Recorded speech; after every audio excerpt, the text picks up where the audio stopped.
Hi, it's Melinda from Hope When There Was None. So I'm coming on live to talk about, yesterday I did a reel about, I think it was yesterday, maybe it was the day before, how to know if you're being abused. And I just gave a few little tiny tidbits there and wanted to come on more to discuss, okay, so what if you are being abused?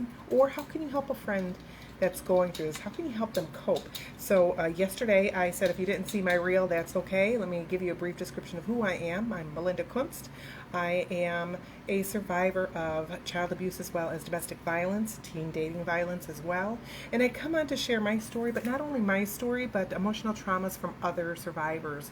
It could be a wide range, miscarriage, it could be somebody that's going through grief, a divorce that maybe wasn't trauma related or abuse related. So there's a lot of different reasons why I share the stories of others, because stories are powerful. We all have a story, whether you want to use a platform such as this or just share it with a friend. I'm going to encourage you to do so.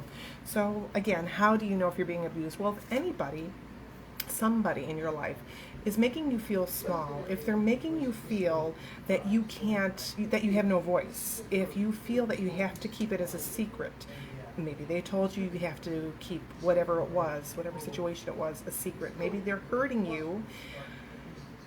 You're saying no, you're being vocal, you're saying no, you're protesting, and they're still doing that harmful thing to you anyway. And that could be emotionally, it could be spirit, it could be sexually, so many different things. Okay, so if you feel that you have no voice, if you have no way out, that is a red flag that you are more than likely being abused. So abuse is defined as an act that is treating somebody with cruelty. They're causing them harm, they're causing them violence, and it could be visible regularly or repeatedly. Now, what to look for? Let's say you're a friend, or perhaps again, maybe you are this person and you're not quite sure, am I being abused? Take a listen to these. So what to look for? If a person, let's say that abuser, a boyfriend, husband, mom, dad, or whoever, because remember, an abuser can be more than just an intimate partner. And I don't want to say a parent because that's going to put everybody, parent, on the spot. You know, I'm checking their social media, and I don't mean the parent that's doing the due diligence of making sure that their child is safe or their teen is safe. I'm talking about somebody that is really looking at that social media, the text messages, the phone calls, and so on and so on. And they are being very critical. They might even be demanding. They might even be to the point where you are being feeling threatened because of somebody that texts you or somebody emailed you or something like that. So if it's someone that's checking the social media, if they're requesting your passwords, again, I'm not talking about a parent doing due diligence. I'm talking about somebody that is maybe adult to adult saying, I need your passwords. They keep the victims away. And what I mean by that, by family gatherings, they isolate them. Isolating is they're taking you out, that victim out of the equation and to themselves. They, you know, their world revolves around them. They don't need anybody else but them. They talk condescending. There's a condescending manner how this person talks. Maybe it's in front of you, maybe it's behind closed doors, but they do either dominate the conversation or they do have that condescending tone. They could be putting that victim down, and the victim seems nervous. And especially in the abuser's presence, they always seem to be apologizing, and or maybe they're anxious, overly anxious, making excuses even for their abuser. They can even defend the behavior of their abuser, and that happens. And I know, because a lot of these things I can relate to because I did it. I know I did. They could wear clothing that seems just totally out of the blue or out of random. Like, let's say it's 116 outside right now. Now, there was a time where I would wear turtlenecks, or I would wear long sleeves. I would have to wear long sleeves or maybe pants to cover up bruisings or bite marks, or, you know, being choked, fingerprints on my neck. I'd have to do that. So if you see that, then it's very uncharacteristic, or again, it's hot outside. Why would they be wearing a turtleneck? But that is something that might be a red flag for you. Now, this person also, maybe you made plans with them, girls' night out or something like that, but they always continually seem like they're canceling on you, and you can't kind of figure out why. They might even avoid you. That could be because that person, their abuser, is keeping tabs on them, won't let them out of their sight. They also seem to be sick very often. Now, I'm not talking, okay, kids go to school, if they have little ones, it's cootie factory, right? So they might pick up the germs from that, so they're missing work or so on. This is a little bit different. If you notice that there's a pattern, maybe you guys work together on the weekends, and you also know that hubby, who's the abuser, is drinking. You see him out at a bar, and you know the next day she's not coming into work. And again, abuse can be male or female, so this can be either or, that sort of thing. So they're missing work. They always seem to be very sad, lonely, or afraid. They might even use different coping skills that are negative for dealing with this, and that could be using drugs or alcohol. So that's definitely a red flag. If you know this, maybe they're smoking weed, popping pills, whatever that is, that could be a way for them to escape. So what can you do? Of course, learn the warning signs is so very important. What are they? Offer support. Listen and hold space for your friend, and that can be very encouraging, just to talk it out. As somebody that's been there, it's very freeing. It's almost like a weight's lifted, like somebody hears me, and that is very I enjoyed that. When I don't want to say enjoyed it, I felt free. I felt like I was being heard. I really did. I felt like I was being heard. And maybe that person didn't give me any advice, which I'm going to say please don't, only because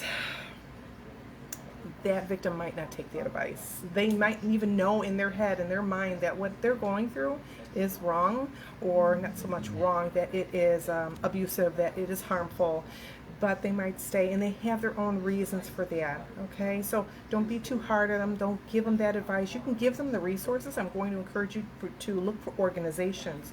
What programs are out there? If they don't have a job, if they don't have a car, is there some kind of monetary in their state or their country that they can find, of housing and so on and so on? Maybe do a little legwork for them and give them those golden nuggets.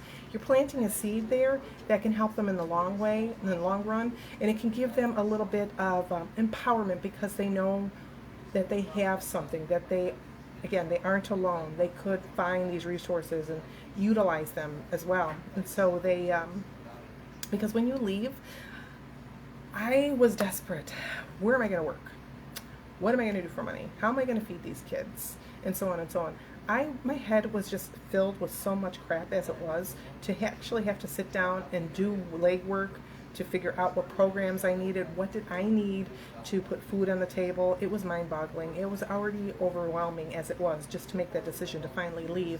But if I had somebody that may have done some of the legwork for me, I think in the long run, looking at past me, that might have helped. I think that would have. So maybe help in planning. Seek help from a shelter or another organization that can give you some tools and some ideas in order to help them.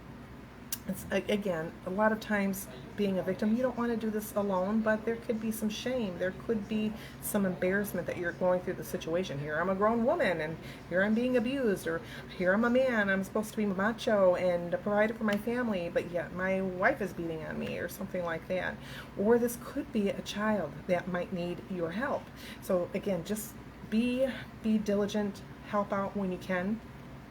Ditch that judgment as well. They have their reasons for staying.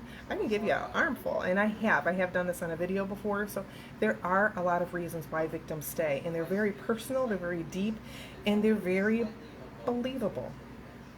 In my mind, when I stayed, when I took him back, I really thought I had valid reasons. Looking back, okay, they were valid to a point, but now I'm like, oh, I should have left a long time ago. And I'm not going to beat myself up about that. No, I'm not going to. It is what it is, and here I am today. I'm still alive. But don't, just ditch that judgment. Please, don't. Just be there, hold space, and give them love. But ask the victim, what do I need to support you? What is it you need? What are you looking for? And they might say, you know what, where am I going to go?